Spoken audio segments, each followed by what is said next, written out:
April 28, 1937. Saddam Hussein, a figure who would later shape the course of Middle Eastern history, was born near Tikrit, Iraq. His early years were marked by adversity. His father, Hussein Abd al-Majid, a humble sheep herder, passed away from throat cancer before Saddam's birth, or shortly after. His mother, Subha Tulfa al-Musallat, attempted to terminate her pregnancy and never fully accepted her son. Subha remarried, but Saddam's stepfather, Ibrahim al-Hassan Muhammad, was a harsh figure. His physical abuse only served to drive the young Saddam away. Despite these challenges, Saddam's resilience shone through. As a child, he fled his home and sought refuge in Baghdad, living with his politically active uncle, Khairal Talfa, who would profoundly influence Saddam's future. Baghdad in the 1950s was turbulent. Post-Ottoman Iraq, ruled by British mandates, struggled with political instability. Iraq had achieved nominal independence in 1932, yet remained economically dominated by Britain through the Iraqi Petroleum Company. Many Iraqis resented British control, sparking nationalistic unrest. 1957, a significant year in Saddam's life. At the age of 20, he joined the Ba'ath Party, a political entity that had its origins in Syria in 1947. The party's core principles of pan-Arabism and anti-imperialism deeply resonated with Saddam. It advocated for Arab unity, independence from Western powers, and a secular, socialist government, shaping Saddam's political ideology. 1958 was a pivotal year for Iraq. On July 14th, a revolution led by military officers Abdul Salam Arif and Abd al-Karim Qasim unfolded. The revolution resulted in the assassination of King Faisal II and his family, leading to the collapse of the monarchy and the establishment of a republic.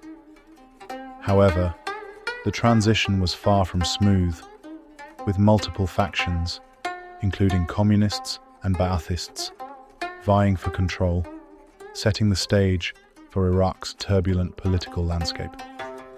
Initially, a minor figure, Saddam quickly gained notice within the Ba'ath Party.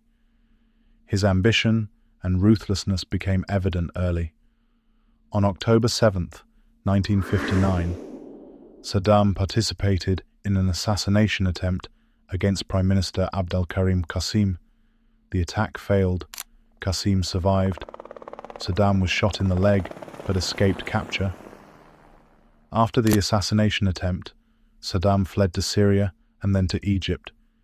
In Cairo, he enrolled at Cairo University to study law but never completed his degree. While in exile, the Ba'ath Party continued political agitation within Iraq. 1963 witnessed critical shifts in the Middle East. In February, Iraqi Ba'athists overthrew Qasim's government. Saddam returned to Iraq, believing the Ba'athists secured permanent control. Yet 9 months later, November 1963, Abdul Salam Arif staged a counter-coup, purging Ba'athists from power. Saddam, staying in Iraq despite risks, was arrested in 1964. In prison, Saddam plotted further.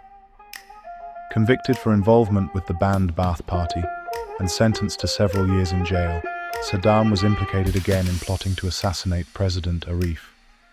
In October 1964, Saddam received additional imprisonment. 1966, Saddam escaped prison. Quickly appointed a regional commander within the Ba'ath Party, he rebuilt the organization, emphasizing loyalty and discipline. During this period, Saddam married Sajida Talfa, his cousin.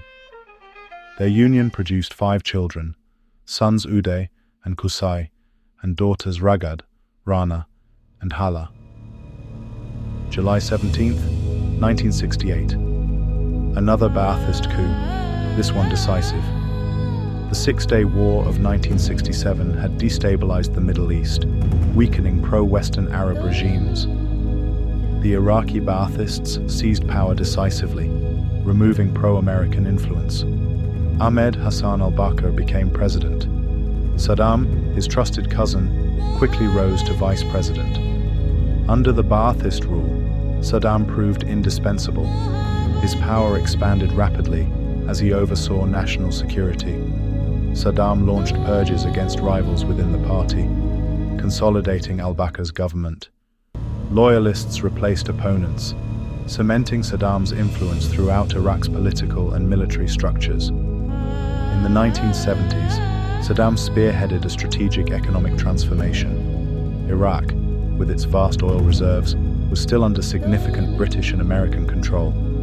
Saddam, however, saw an opportunity and aggressively nationalized Iraq's oil industry. His timing was impeccable. In 1973, the Yom Kippur War triggered a global oil crisis, causing oil prices to surge from $3 to $12 per barrel. Iraq's revenues soared dramatically, a testament to Saddam's strategic foresight. With newfound wealth, Saddam modernized Iraq aggressively. Infrastructure projects flourished nationwide. Saddam led massive improvements in healthcare, education, and agriculture. Literacy rates climbed significantly, healthcare became universally accessible, and farming modernized through mechanization. UNESCO acknowledged Saddam's achievements in education. Despite economic advancements, Saddam's methods remained authoritarian. Opposition was ruthlessly suppressed. The regime established pervasive security and surveillance systems. Saddam maintained power through fear, loyalty, and pervasive intelligence networks. By the late 1970s, Saddam was effectively Iraq's leader, though al-Bakr nominally remained president. Saddam's grip tightened further when, in 1979, he forced al-Bakr's resignation. Saddam Hussein became the official president of Iraq, marking the start of absolute personal rule. Opponents within and outside the Ba'ath Party were imprisoned, tortured, or executed. The early reign of Saddam Hussein was marked by stark contrasts. On one hand, he spearheaded rapid modernization efforts that transformed Iraq economically and socially. On the other, his regime's intense repression silenced dissent completely. This juxtaposition of progress and brutality under Saddam's leadership set a pattern that would define his rule. Achievements in infrastructure and welfare overshadowed by severe human rights abuses. Throughout his rise, Saddam maintained a strong nationalist narrative. He positioned himself as Iraq's defender against external and internal threats. The regime fostered strong anti-imperialist sentiment, criticizing Western influence in Middle Eastern affairs. Saddam also began cultivating a pervasive personality cult. Statues, murals, and portraits glorifying Saddam appeared nationwide. State media portrayed Saddam as Iraq's savior, protector, and father figure. This cult of personality reinforced his absolute authority. By the close of the 1970s, Saddam Hussein had emerged fully in control of Iraq's political, military, and economic institutions. But Iraq isn't stable, far from it. And then came the war. Iran, 1979. Ayatollah Khomeini took power after overthrowing the Shah, a new Islamic republic, Shia-led, anti-Western. Iraq, led by secular Sunni Ba'athists, saw danger. Most Iraqis were Shia. Saddam feared revolution crossing the border. September 1980. Saddam launched a surprise attack. The Iran-Iraq war began. He believed it would be quick. It lasted 8 years. Iraq invaded, stalled. Iran counterattacked. By 1982, Saddam was on the defensive. He offered a ceasefire. Iran rejected it. The war dragged on. Trench warfare, artillery barrages, human wave attacks, chemical weapons. Iraq used mustard gas, used sarin, on Iranian troops, on Kurdish civilians. 1986, Iran took Al-Far, a major blow. Saddam expanded the draft, boosted arms production. Western countries, including the US, increased support, not as allies, as a check on Iran. Iran used teenage soldiers. Tens of thousands died. In 1988, Saddam threatened massive new chemical strikes. At the same time, the US shot down an Iranian airliner. 290 civilians dead. Iran backed down. August 1988. Ceasefire signed. 1 million dead. No land gained. Saddam declared victory. Then he turned north. The Kurds had sided with Iran. Now Saddam wanted revenge. Operation Al-Anfal began in 1988. Iraqi forces swept through Kurdish villages, used chemical weapons, destroyed towns. Estimated 50 to 100,000 Kurds were killed. Civilians, many gassed, others executed. Entire communities disappeared. It was genocide. The war with Iran had drained Iraq's economy. Saddam owed billions, especially to Kuwait. Oil prices were down. Iraq needed cash. Kuwait refused to cancel the debt, continued overproducing oil. Saddam accused them of slant drilling into Iraqi oil fields. August 2nd, 1990. Iraq invaded Kuwait. In 2 days, Saddam occupied the entire country, declared it Iraq's 19th province, miscalculated, thought the West would stay silent. They didn't. The US, Britain, and a coalition of 35 countries began Operation Desert Shield, sanctions, naval blockades, troop buildup in Saudi Arabia. Saddam responded with hostage-taking, put Western civilians in military sites as human shields, appeared on television holding British children. January 1991. Operation Desert Storm began. 42 days of aerial bombardment. Bridges, bunkers, power plants reduced to rubble. The ground invasion lasted 100 hours. Kuwait liberated. Iraqi forces were crushed. Saddam survived, but uprisings exploded. In the north, Kurds rebelled. In the south, Shia Muslims revolted. Saddam responded with helicopter gunships, executions, and mass arrests. US forces did not intervene. Saddam stayed in power. The price? Total isolation, crippling sanctions. Iraq's economy collapsed, food and medicine shortages, infrastructure in ruins. Yet Saddam doubled down, still ruled with fear, still crushed dissent, still built palaces while people starved. His grip held, but for how long? September 11, 2001. Al-Qaeda hit America. Planes, towers, thousands dead. Saddam had no link to bin Laden, none, but the US didn't care. President George W. Bush, son of the first Bush, declared Iraq part of the axis of evil. In 2003, the US prepared for war. March, shock and awe.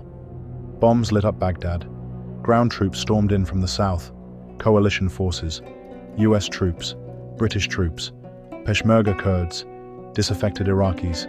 The Iraqi army collapsed. Quickly, April 9th, Baghdad fell. Saddam fled. His sons tried to reach Syria. Uday and Qusay died in a firefight in Mosul. Saddam hid near Tikrit. Months passed.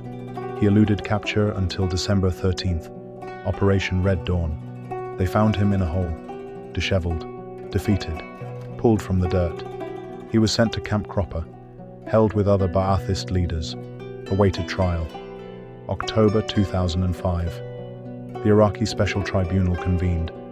Saddam refused to recognize the court, called it a puppet show, accused guards of torture.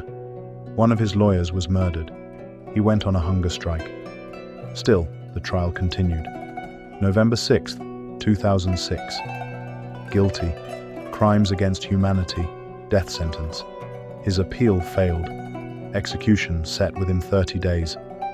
At Camp Justice in Baghdad, Saddam spent his last days oddly. Ate muffins, listened to Mary J. Blige, demanded perfect omelettes. On December 30th, 2006, he was hanged. Final meal, chicken, rice, honey, hot water. He asked for a firing squad, but denied. Buried in Tikrit, in his hometown. Saddam was gone, but his legacy of ruin remained.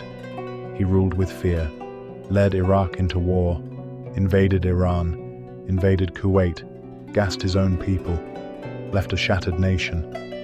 Was he one of history's worst tyrants? You decide. Thank you for watching, and if you like the content, subscribe.